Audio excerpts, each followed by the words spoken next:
presidenti i Republikës së Shqipërisë ishte këtu në Tetov para disa muajsh dhe e pata kënaqësinë të takoj dhe të bëjmë një bashkëbisedim për provimin e jurisprudencës, kur ai e ceki se mbështetjen e Republikës së Shqipërisë e keni totalisht, edhe ish presidentja e Kosovës zonja Vjosa Osmani na dha suportin e saj nëpërmjet rrjetit sociale. Për këtu në Maqedoninë e Veriut duhet mbështetja mos të jetë vetëm në rrjetet sociale, siç ishte ka edhe më herët, por duhet të vinë, të protestojnë bashkë me ne. Problemi më të madh në mendimin tim e bën ministri i drejtësisë me neglizhencën e tij që e bën ndaj partive tjera.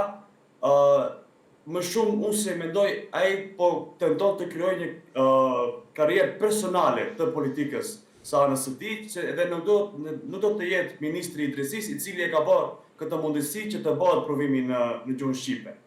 E qartë, ju përmendën mbështetje nga politika në përgjithësi, presidenti i Shqipërisë, ish presidentja e Kosovës, po kryeministri i Kosovës, meqense ai vjen në Maqedoni, u pa edhe në atë tubimin e Vlenit, ku nuk u dëgjua himni shqiptar, vetëm ai maqedon.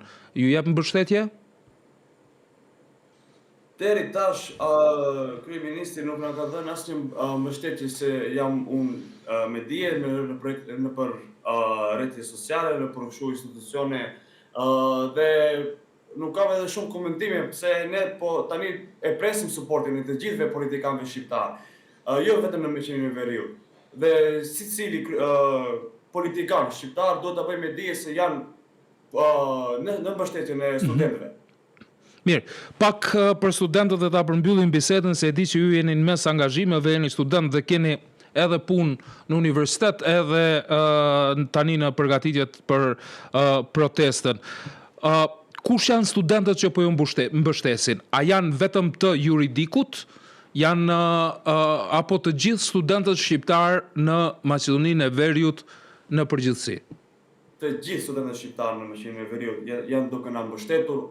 Kolegët e mi dhe shokët e mi që janë në biznes, janë në numër të shumë të arkitekturës, të ekonomisë, edhe ata të gjuhës angleze, të gjithë studentët e shqiptarë të në Maqedoninë e Veriut po dalin në mbështetje, sepse kjo protestë nuk duhet të shihet vetëm si protestë për provimin e jurisprudencës të mbarë në gjuhën shqipe, por duhet të shihet edhe si një protest për gjuhën shqipe, se po na mohojnë të drejtat për përdorimin e këtyre gjuhës sonë anëtare, të cilën ne studiojmë 4 vite, të gjithë terminologjitë i mësojmë në gjuhën shqipe dhe pastaj detyrohemi të nënshtrohemi një provimit në gjuhën maqedone, të cilin na hendikepon.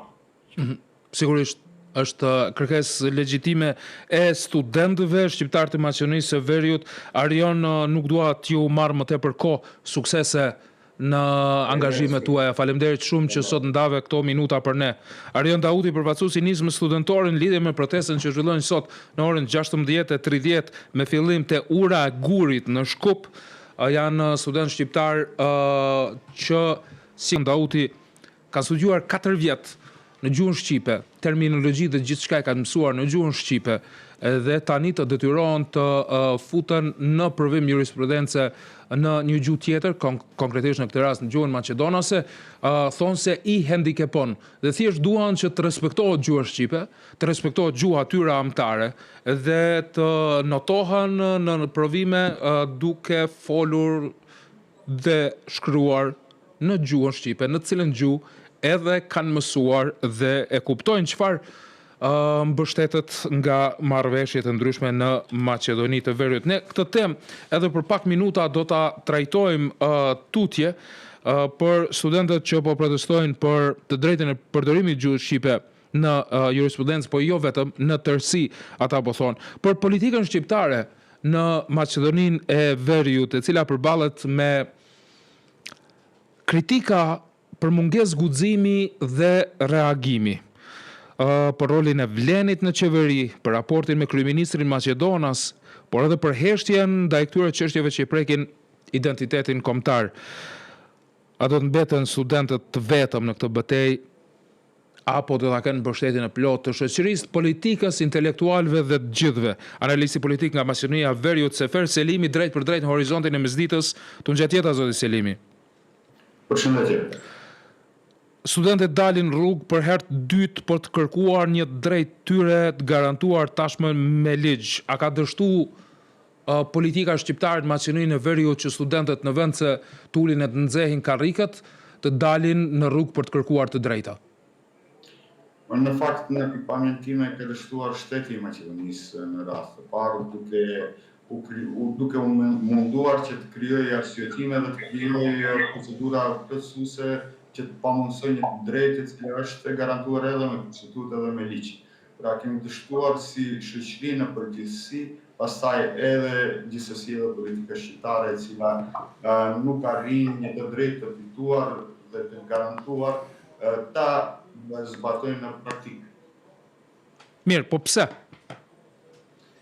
Sepse duhet kuptohet që këtu kemi një qeveri e udhëhequr nga vëmërorë dërkomëne, e cila në doktrinën e vetet politike dhe ideologjike e ka konceptin, nëse udhëhiqet nga paradigma se Maqedonia është e Maqedonësve dhe është ekskluzivisht shteti i tyre, ndërsa ne tjerët jemi aksidentale në këto hapësira dhe ata sillen si pronarë të cilët mendojnë që mund të japin aq sa duan.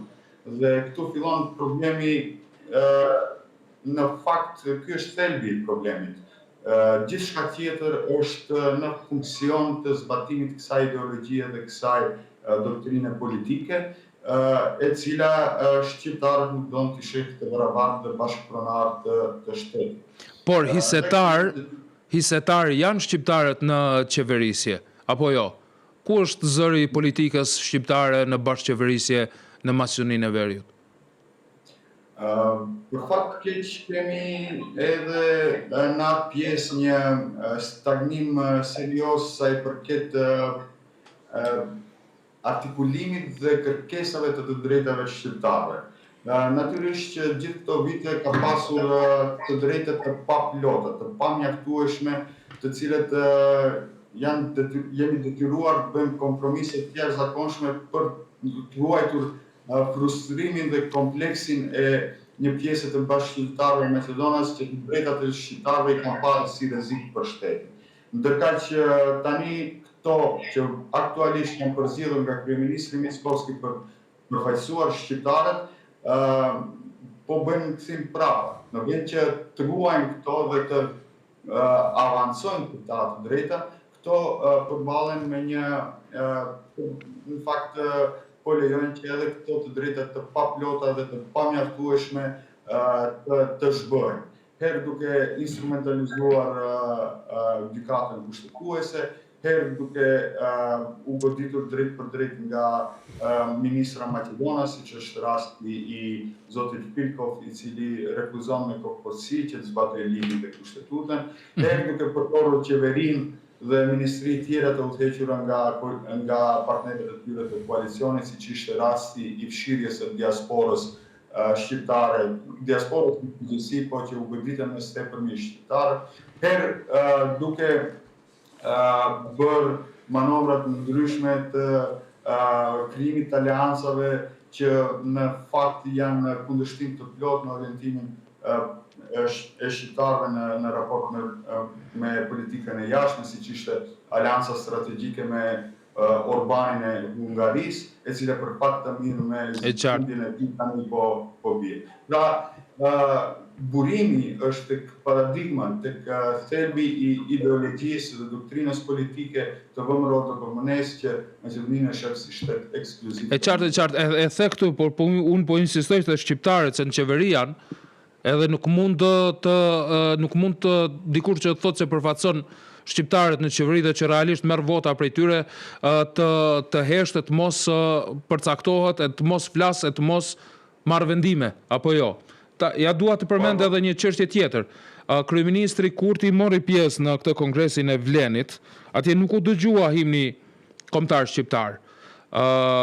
Tani pak më përpara folëm me përfaqësuesin e nismës studentore Arion Dautin.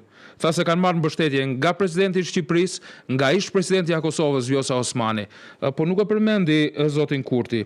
A mos është afërsia që, sikur dukej edhe në video mes Kurtit dhe Mickoskit, ajo që bën qeverinë e Kosovës që të mos flas dhe dihet botërisht afërsia që ka Kurti me Vlenin, rrjedhimisht edhe ata të mos flasin?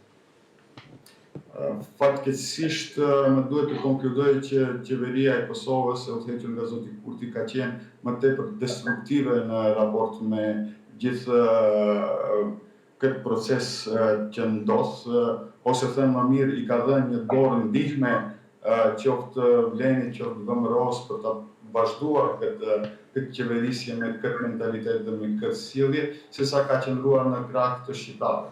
Ishte vetë madje edhe më e dhimbshme është vetë zoti Kurti gjatë takimit ndërqeveritar me qeverinë e Maqedonisë së Veriut dhe në praninë të zotit Mickoski tha që gjuha shqipe nuk është gjuhë zyrtare në Maqedoninë e Veriut, pra relativizoi një të drejtë të fituar dhe të sankcionuar me kushtetut dhe me ligj, duke u kapur për çështjesh teknike të vogla.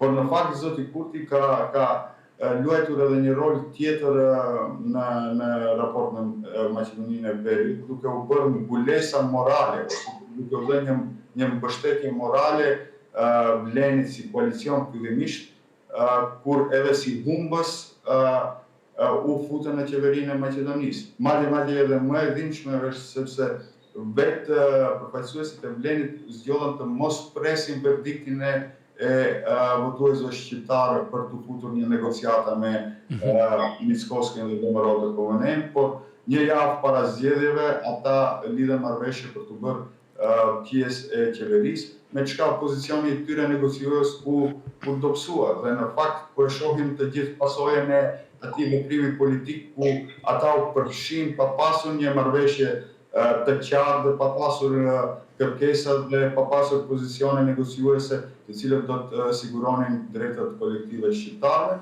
në rastin më të keq, por në rastin më të mirë për t'i avancuar ata dhe për t'i bërë edhe më të shumtë. Shkurt për fund, zoti Selimi, fakti që studentët dalin rrugë për herë të dytë për të protestuar, për të kërkuar diçka që ju takon, një e drejtë e garantuar. Çka do më thonë për te protestës dhe kërkesave të tyre? A mund të lexohet si protest edhe ndaj politikës shqiptare në Maqedoninë e Veriut, një lloj, si të thuash, humbje e besimit ndaj përfaqësuesve shqiptar në qeveri? Po gjithsesi që kjo ka edhe atë impakt dhe mbi të gjitha ajo që është e mira nga kjo lëvizje studentore dhe nga kjo protest që organizohet për zdyti është ma merr mendja do të ketë një rol të jashtëzakonshëm në ringritjen e një vetdije kolektive kombëtare dhe mbase unë uroj dhe shpresoj që kjo do t'i trimërojë pak më tepër përfaqësuesit politikë të shqiptarëve në qeveri dhe do të zbatojnë ligjin në fund ditës. Pra, kërkesa nuk është më vetëm për çështjen e jurisprudencës, por lidhet drejt për drejt me zbatimin e ligjit për përdorimin e gjuhëve, që në fakt do të zbërthej të drejtat të tjera, qoftë për studentët e psikologjisë, arkitekturës, e njësër drejtimesh tjera të cilët kanë provime profesionale, përmatjen e njohurive profesionale e që nuk zhvillohen në përputhje me ligjin për përdorimin e gjuhëve. Pra, nuk besoj që kjo do të ngele vetëm për këtë çështje, sepse nëse do të tentohet të zgjidhet kjo me një ligj të veçantë, duke anashkaluar ligjin për përdorimin e gjuhëve, ne futemi në një labirint burokratik dhe duhet për çdo provim tjetër pastaj bëhet protestë. Kërkohet vetëm zbatimi i ligjit dhe kushtetutës. Nga ato që thuhen dhe ato që nuk thuhen, shumë shkurt më përgjigj, do të kenë arsye për dalë sërish në protesta student, a do të jetë e fundit apo jo si protest, nga ato që thuhen e nuk thuhen, nëse do të realizohen kërkesat e tyre? Më fal, një ndërprerje teknike kishte dhe nuk e dëgjova saktë pyetjen. A do të kenë arsye për dalë sërish studentët në protestë? A do të jetë kjo protesta atyre fundit në bazë të atyre që thuhen dhe që nuk thuhen lidhje me këto çështje? Unë mendoj që kjo është një cikël i cili do të vazhdojë edhe më tej dhe ndoshta forma, mënyra dhe qasja e studentëve do të ndryshojë, por është e mira që të rinë shqiptar po zgjohen dhe nuk pranojnë më kompromise me të drejtat të cilat i kanë të garantuara. Dhe kjo është për të përshëndetur dhe ky është lajmi i mirë që vjen nga Maqedonia e Veriut. Ju falenderoj shumë për kohën që ndat për ne, zoti Selimi, shumë kënaqësi për mua që folëm bashkë. Faleminderit. Sefer Selimi nga Maqedonia Veriut, Radio Televizioni 21 folëm për heshtjen e politikës dhe faktin që studentët po dalin për herë të dytë në rrugë, në Shkup, në protest për të kërkuar respektim të gjuhës shqipe, gjuhës tyre amtare, për të kërkuar drejtat tyre ligjore në mënyrë që edhe provimet i kryejnë gjuhën shqipe. Protesta studentore, sikur se kemi parë, sikur se shohim në rrjetet sociale, ka marrë mbështetje të gjerë nga shoqëria, jo vetëm nga studentët shqiptarë Maqedoninë e Veriut, por nga profesorë intelektual, artist në këtë shtet gjithsesi shqiptar që vinë nga Maqedonia e Veriut e jetojnë kudo në botë, personalitetet të shquara. Gjithsesi edhe shoqëria shqiptare në përgjithësi, që në Kosovë, në Republikën e Shqipërisë, ka dhënë mbështetjen për studentët. Për Kosova, çfarë mund të bëj? Kosova është e varfër, nuk janë fjalët e mia të nderuar miq. Se Kosova është e varfër, do ta diskutojmë tani përmes një bisede të drejtë për drejtë në këtë emision. Se Kosova është e varfër, ka thënë Fondi Monetar Ndërkombëtar. Kosova është vendi i dytë më i varfër i kontinentit evropian. Inflacioni në anën tjetër, e kemi trajtuar dhe kemi biseduar në kuadër këtij emisioni, e ka rritur presionin ndaj qytetarët të këtij vendi. Çmimet e ushqimeve, të energjisë, banimi i transportit e rëndon jetën e përditshme, papunësia të rinjt është e madhe dhe njerëzit po ikin nga Kosova. Dhe ky një raport i Bankës Botërore. Në anën tjetër, çka dëgjojmë nga zyrtarët qeveritar? Kemi rritje ekonomike, thonë ata. Por ku është rritja ekonomike për cilën flet qeveria, kur Fondi Monetar Ndërkombëtar na thotë se jemi ndër më të varfrit në Evropë, e Banka Botërore na thotë se po ik fuqia punëtore nga Kosova. Për ta vështruar këtë situatë, eksperti financiar Remzi Ismaili është drejt për drejt në këtë emision. Profesor, faleminderit shumë për kohën që ndave për ne. Përshëndetje. Kosova në paqe, vendi i dytë më i varfër i Evropës, madje pas Ukrainës së zhytuar të shkatruar nga lufta. Ne vendi varfër që popullata po na largohet, fuqia punëtore po na largohet e qeveria flet për zhvillim ekonomik të Kosovës. Kush ka të drejtë? Kush po thot saktën? A Fondi Monetar e Banka Botërore, a qeveria e Kosovës? Po tani Fondi Monetar Ndërkombëtar për çdo vjet sjell raportet ndryshme lidhur me zhvillimet në vendet anëtare të Fondit Monetar Ndërkombëtar, por ndër të tjera edhe për vendet nivelit të varfër, respektivisht vendet më të varfra në rajonin e Evropës në përgjithësi. Dhe zakonisht ky raport lidhet me gjitha ngjarjet të cilat e karakterizojnë Evropën në përgjithësi, por edhe botën, lidhur me zhvillimet e tyre, si krizat ekonomike, luftat dhe të faktorët ekonomik ndër të tjera.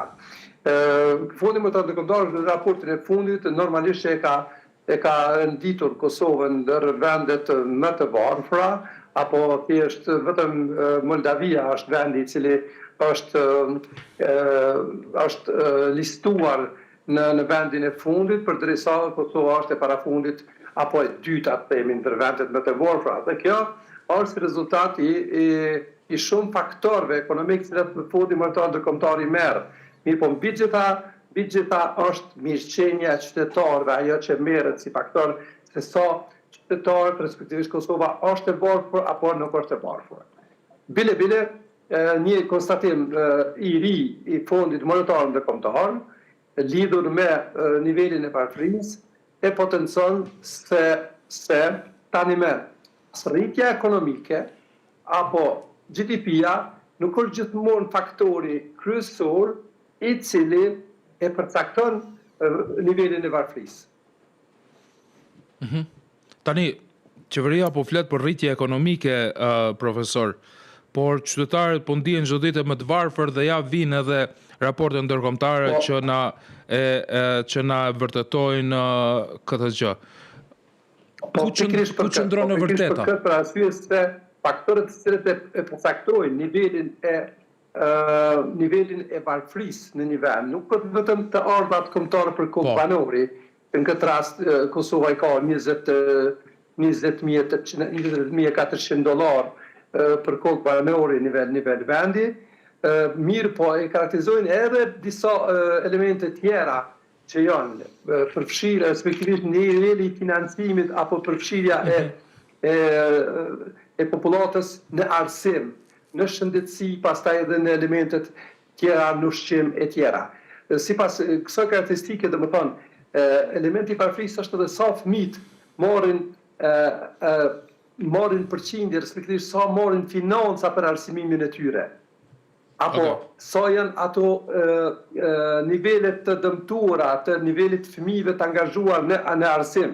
Pastaj të shëndetësia, kemi nivelin e përfitimit barrave nga qeveria, respektivisht nga shteti, apo në përgjithësi edhe niveli i përfitimit të atyre barrave esenciale që duhet një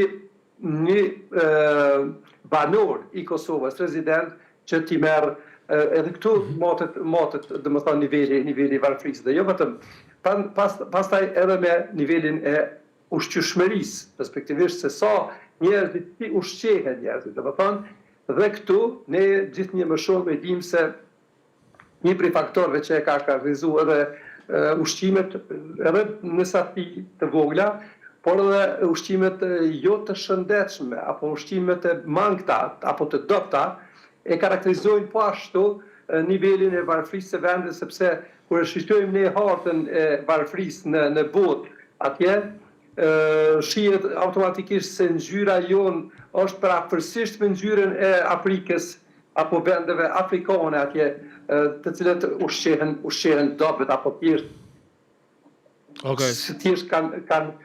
kanë mungesë të ushqimeve elementare. Edhe kjo e karakterizon nivelin e varfërisë së një vendi. Po qysh ushqehet njeriu i këtij vendi më mirë kur inflacioni në ngritje çdo herë, çmimet që rritën, kush duhet të marr masa në aspekte të tilla, profesor, sepse kur ngriten çmimet direkt na reflekton në pasurinë ose varfërinë e tryezës dhe produkteve që i konsumojmë. Po automatikisht mirëqenia e qytetarëve që përkthehet në varfërinë apo pasurinë e qytetarëve është aftësia e tyre për të marrë të mira materiale. Po. Dhe kjo përkthehet asaj aftësia e blerjes së tyre, aftësia e furnizimit të tyre me gjëra elementare, me gjëra normale. Dhe kur jemi në këtë situatë, atëherë ne e shohim se inflacioni i muajit fundit është prej 6.7 në 7.3.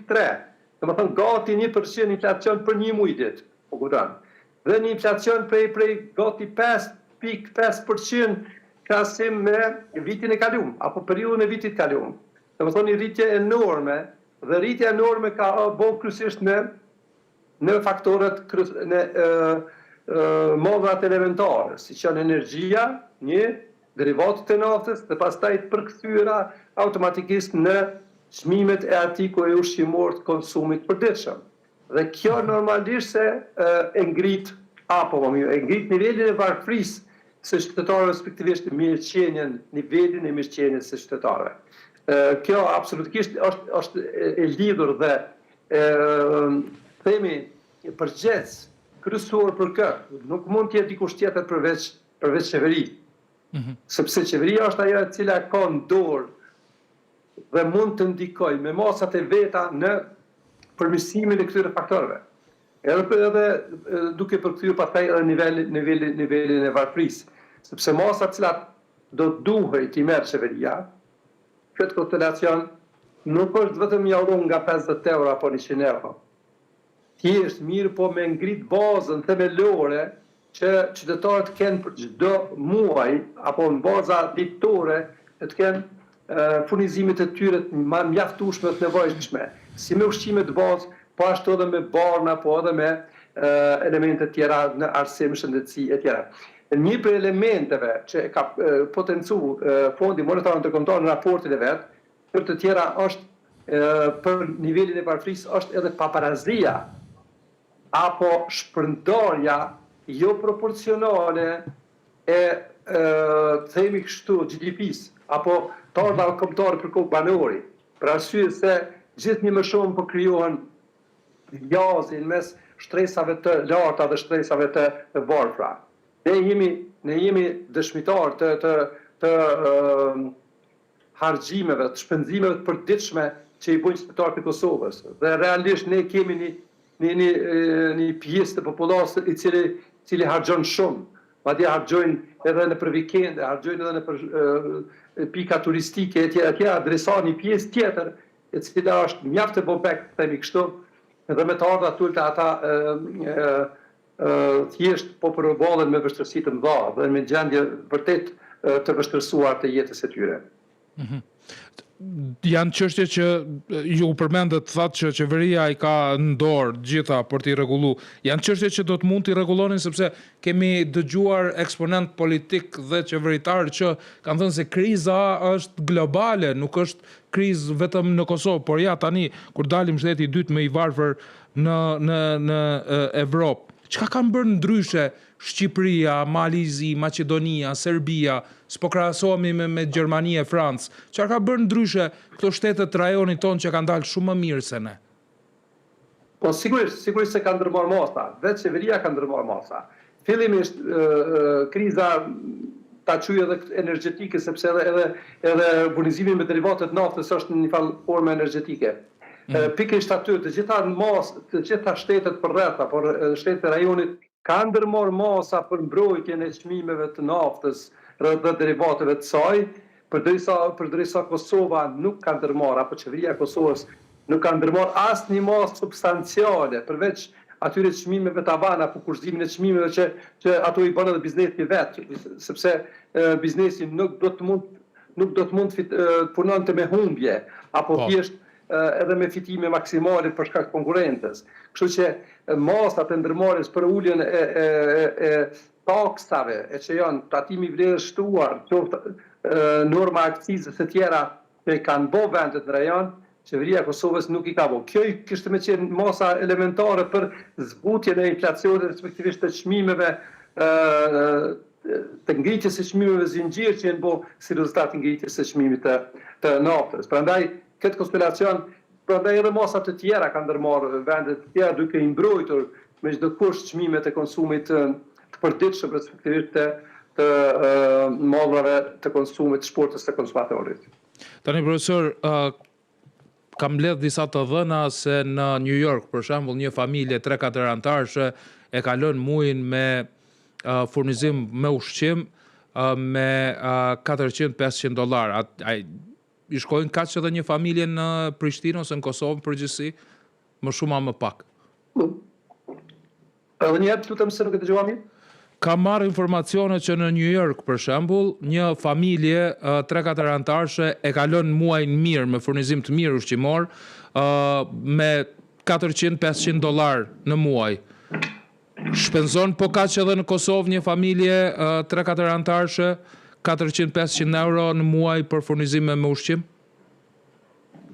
Vërtet ta them, në Kosovë është pak më e vështirë. Nuk mund të them se është më vështirë se në New York, por megjithatë në Kosovë është paksa më e vështirë për të kaluar.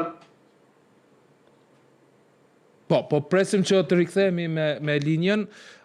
Profesori Remzi Smajli është ekspert financiar. Dua të flasim pak edhe për këtë krahasim. Më vjen keq që duhet krahasoj Prishtinën me New Yorkun për shembull, po sipas këtyre të dhënave kështu është, dhe pak a shumë të paktën në fjalën e parë, sikur ma konfirmoi profesori Smajli se thanë Kosovë mund të jetë pak më keq. Pra, më keq në Kosovë se New York. Flasim për furnizimin një mujor me ushqime për një familje 3-4 anëtarësh. Ai shkon qytetarit Kosovës €400-500 në muaj për furnizim me ushqimin, apo më tepër se kaq. Dhe natyrisht do doja që tutje me profesorin Smajli, ekspert financiar, flasim pak edhe për arsyeën pse në Kosovë ka mungesë të fuqisë punëtore. Sepse ky është një raport tjetër i Bankës Botërore që e shquan këtë fakt. Çka tregon? Pse po ikin të rinjt e Kosovës? Pse po ik fuqia punëtore e Kosovës? Se s'po gjen punë? apo janë edhe faktorë të tjerë të cilët e determinojnë ikjen e njerëzve nga vendi.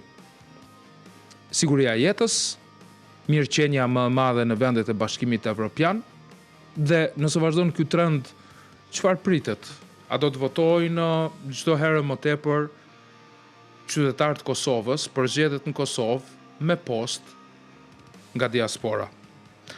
Regjia më konfirmoj nëse po mundsohet apo nuk mund të bëhet dot rilidhja me profesorin Smajli në mënyrë që të vazhdojmë bisedën në këtë emision të drejt për drejt. Jo, nuk mund të realizohet, ka probleme me rrjetin si duket profesori Smajli, po sidoqoftë ne i morëm disa prej mendimeve e vlerësimeve të tij. Ne do të bëjmë edhe një tjetër përpjekje për tu rilidhur me profesorin Smajli. Por, le ta ndjekim rrëfimin pikërisht për këtë që ne folëm, përderisa përpiqemi të rilidhemi me profesorin Smajli. Kosova vendi i dytë më i varfër në Evropë në bazë të platformës World Atlas, ka publikuar 10 vendet më të varfra të Evropës, një faqe e cila përdor bazën e të dhënave të Fondit Monetar Ndërkombëtar, dhe për 2025-ën, sipas këtyre të dhënave, Kosova është renditur vendi i dytë më i varfër. Veç një vend në Evropë na kalon, dhe ai vend është Moldavia.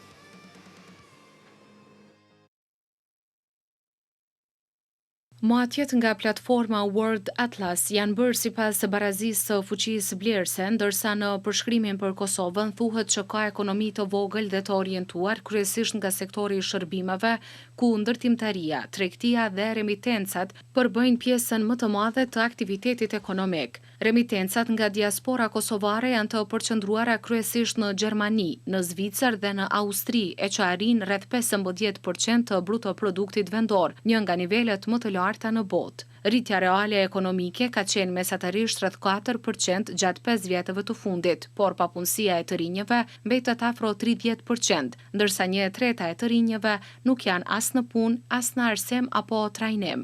Njohja e kufizuar ndërkombëtare e Kosovës me rreth 100 shtete anëtare të OKB-s, kundrejt mosnjohjes nga Rusia, Kina, India, Spanja dhe Greqia, kufizon qasje në institucione ndërkombëtare dhe ngadalson investimet e huaja. Kosova konsiderohet kandidat potencial drejt BE-s, teksa ka aplikuar për antarësim në dhjetor të vitit 2022. 10 vendet më të varfëra në Evropë, Moldavia rreth $90,700, Kosova rreth $20,400, Ukraina rreth $21,000, Bosnia dhe Hercegovina rreth $22,800, Maqedonia Veriut rreth $24,300, Bielorusia rreth $25,500, Shqipëria rreth $25,600, Serbia rreth $28,500, Malizi rreth $31,000 dhe Bullgaria rreth $36,000. Sipas publikimit, lista e vitit 2025 pasqyron 2 ndryshime të mëdha krahasuar me renditjet e mëparshme. Rënja ekonomike e Ukrainës pas pushtimit të plotë nga Rusia në vitin 2022, gjë që e ka përfshirë atë ndër 3 vendet më të varfra, dhe Kosova renditën gjithashtu ndër më të varfrat në kontinent. Megjithatë, edhe në këtë matje Ukraina renditet pas Kosovës, ndërsa Shqipëria është në vendin e 7 për nga varfëria në Evropë përpara Serbisë.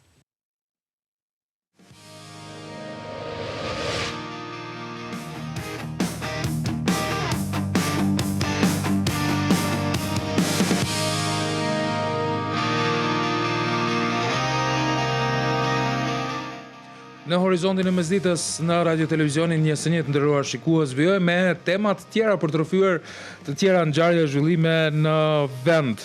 Në fakt, 4 biseda që realizuam në këtë emision, në fillim për zgjedhjet, për regjistrimin e diasporës për të marrë pjesë në zgjedhjet e 7 qershorit, folëm për numrin e madh, rekord krahasuar me zgjedhjet kaluara të mërgatës së Kosovës të interesuar për të votuar me post ose në përfaqësitë diplomatike të Kosovës në vendet përkatëse, 142.000 numri i aplikuesve dhe 109.000 të konfirmuar deri më tani të shohim se si do t'jetë tutja do të rritet numri të konfirmuarve apo i të refuzuarve nga KQZ-ja për të votuar nga diaspora, qoftë me postë, qoftë në përfaqësitë diplomatike. Folëm edhe më tutje për studentët shqiptarë që protestojnë në Shkup duke kërkuar drejtën e tyre për të zhvilluar provimin e jurisprudencës në gjuhën amtare, pra në gjuhën shqipe,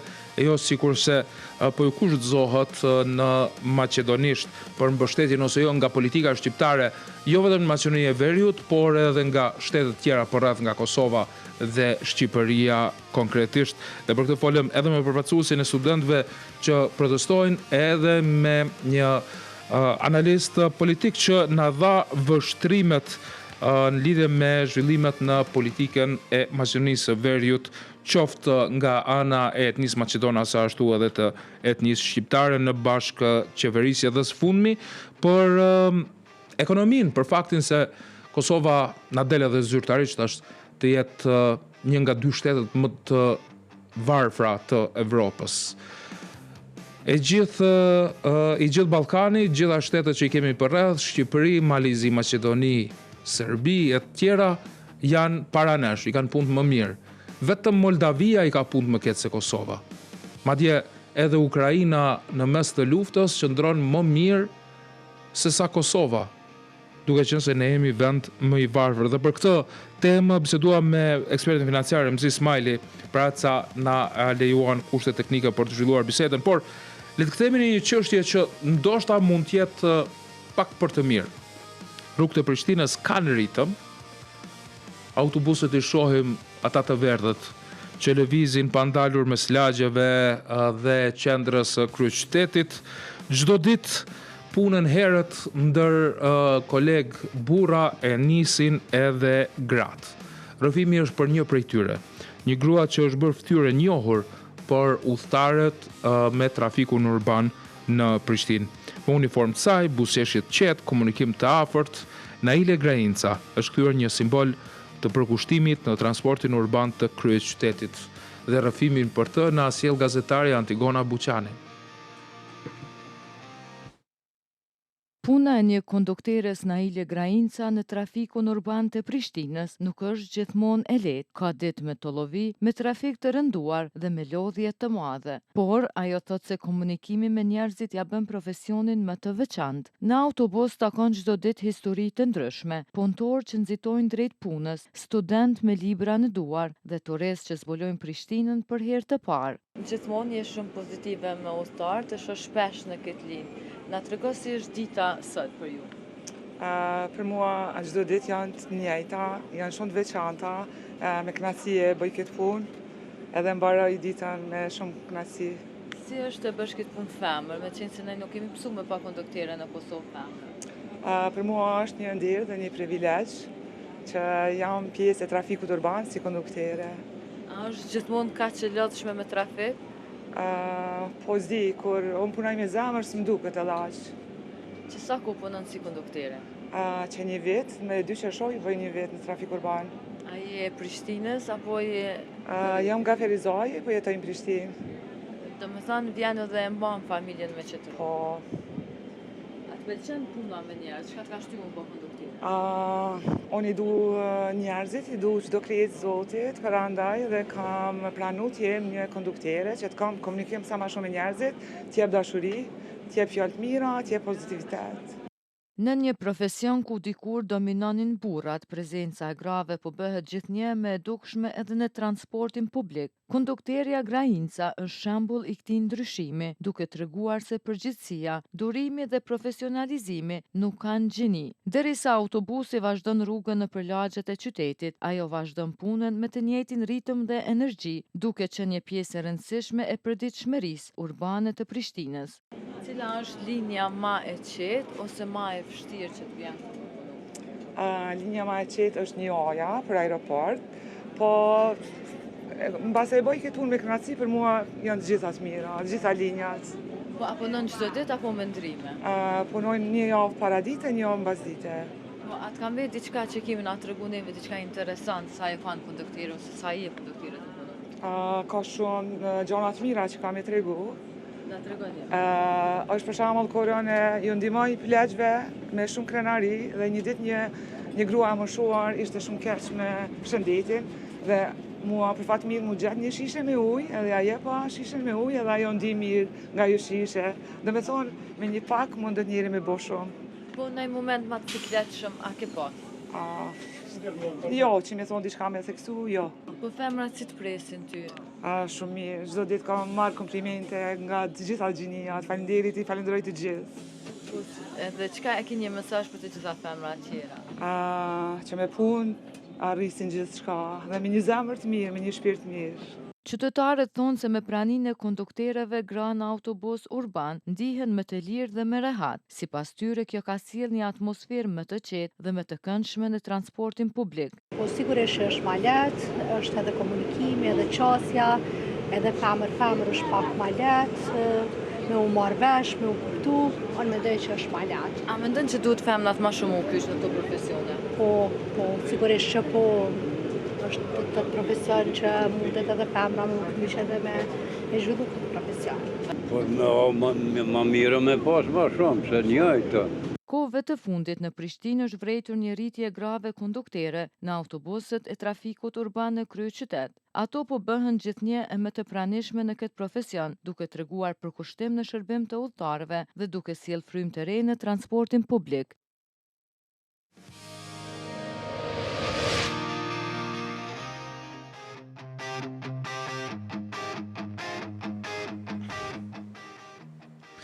Për gjithë ata që përdorin inteligjencën artificiale, dëgjojeni, ndiqeni rrëfimin që kemi në vazhdim. Është një shkencëtar kanadez i shkencave kompjuterike, Joshua Bengio, që njerëzit e këtij komuniteti e njohin si kumbara i inteligjencës artificiale. Por çka thot kumbara e inteligjencës artificiale për të?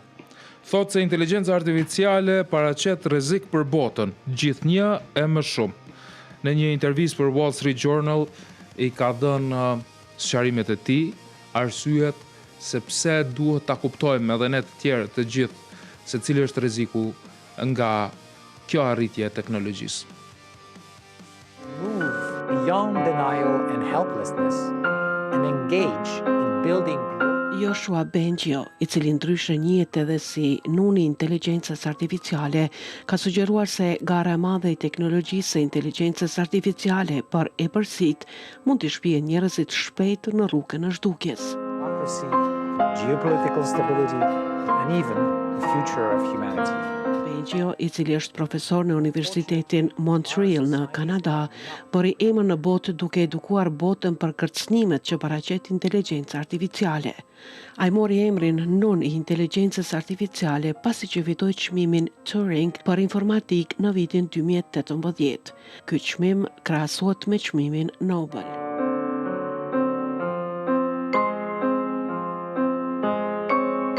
Bengio nuk është i emocionuar as pak për inteligjencën artificiale, pasi që sipas tij, kjo është sikur të krijosh një konkurrent të njerëzimit që është më i mençur se ne. Bengio për këtë ka folur për Wall Street Journal, me rast po ashtu ka thënë se nëse ndërtojmë makina që janë më të mençura se ne, do të jemi në rrezik.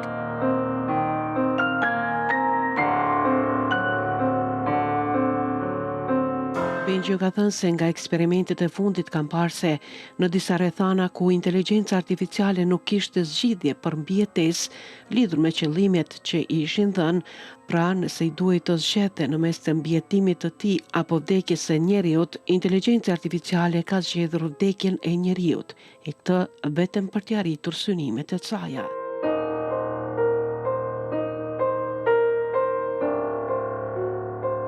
Sipas Bengios, me këtë ritëm të shpejtë të zhvillimeve, rreziku nga inteligjenca artificiale na pret në 5 apo 10 vite të ardhshme, por se duhet të përgatitemi më herët.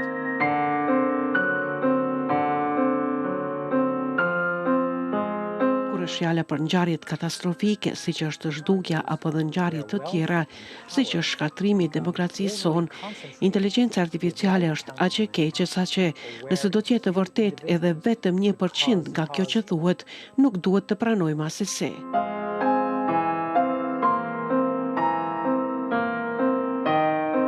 Bengjio ka thënë se dhënia e statusit ligjor teknologjisë së fundit të inteligjencës artificiale do të ishte sikur t'i japim shtetësinë jashtëtokësorëve.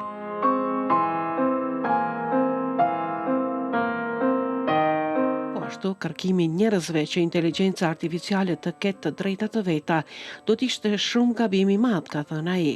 Kjo pasi që sistemet e modeleve të inteligjencës artificiale Frontier tashmë kanë treguar shenja të mbrojtjes së vetes së tyre gjatë disa eksperimenteve, e t'u japësh atyre të drejtë do thotë se nuk na lejohet t'i mbyllim ato.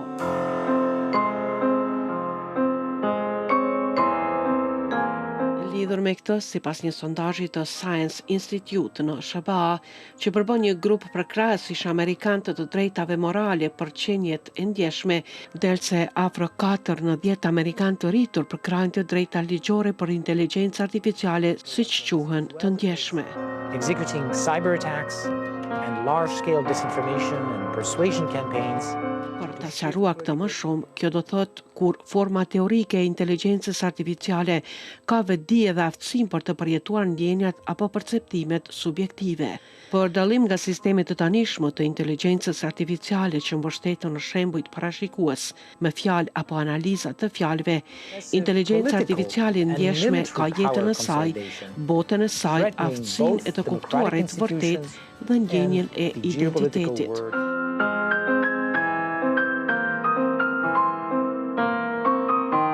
Këto vërtet janë rrezik për njerëzimin mbar, ka përfunduar Bengjio.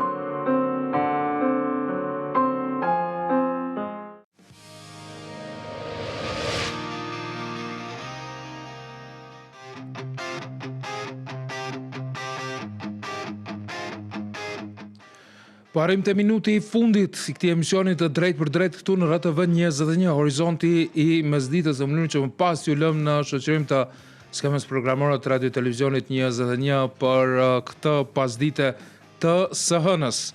Por, ju mund ta gjeni sikur shumë artikuj lajmësh në portalin tonë rtv21.tv dhe këtë që Shtetet Bashkuara të Amerikës do ta ndryshoj hartën energjetike të Ballkanit, për çfarë bëhet fjalë. Mund ta lexoni te rtv21.tv. Do të shihemi sërish nesër në mesditë, por deri atëherë lajmet dhe arktimin në këtë media në 21. Mirupafshim.